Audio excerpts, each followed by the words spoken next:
Since neither of us can drive, and I have CFS and several types of chronic pain, so traveling isn't easy for me.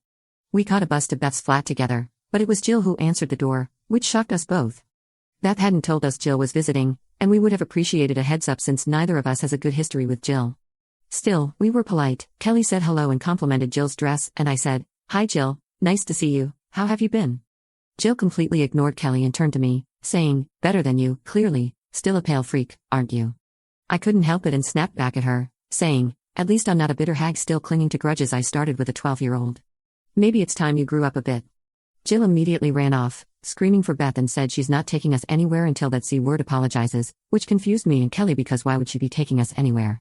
That was when Beth came out and revealed her car was broken, so Jill was meant to be driving us, and I shouldn't have been cruel to her sister because that's just Jill's humor.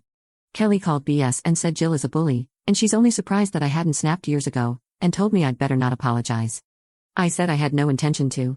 Beth said, "Well, you can make your own way to the restaurant then," and kicked us out. Kelly and I called Liz and Megan to update them, and we said we'd be running late since we now had to pay for a cab, and they are split on the issue. Liz thought I should just apologize because Beth is siding with Jill, and it would cut the tension, but Megan thought this was long overdue and Jill had it coming, and Beth needs to accept her sister's actions have consequences. In the end, I refused to apologize, and we got a taxi, only to find out Beth was refusing to join us over what I said to Jill. This was a week ago, and Beth is now refusing to speak to any of us other than Liz, who told her she said I was at fault until I apologized to her sister. Was I supposed to not speak up for myself because that's just how Beth's older sister rolls? Update 1. Hi folks, many of you asked me to update after my last post to let you know what I decided to do. Thank you to all the commenters who let me know I was not going crazy. Liz and Beth's insistence that I apologize was making me second-guess myself, so I appreciate your help.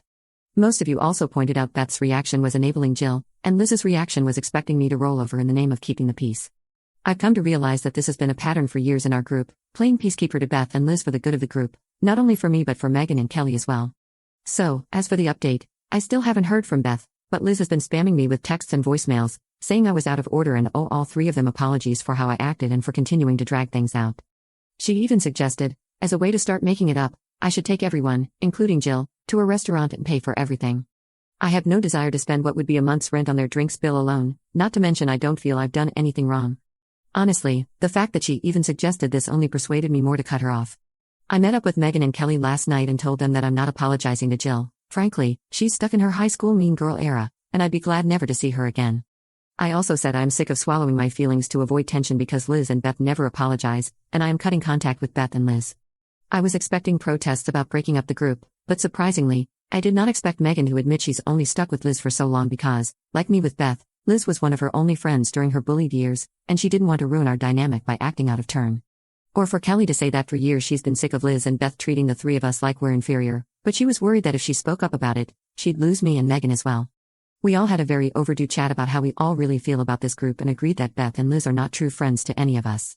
Kelly and Megan showed me their messages from Beth and Liz, basically painting me as some kind of demon hellbent on ruining their lives. I had to laugh at the one from Liz reminding them both of how I ruined her wedding by not attending due to my selfish emergency surgery. This was 5 years ago, and I'm only now hearing that I ruined things because some guests asked about my health at the reception and drew attention away from her big day. Clearly, I'm an awful person for this. Anyway, we are completely cutting contact. We've saved our messages just in case, because I don't see Jill, Beth, or Liz disappearing quietly from our lives once they realize we're not going to play ball, but in the meantime, we're planning a zoo trip next week, so we'll enjoy a day out free of drama.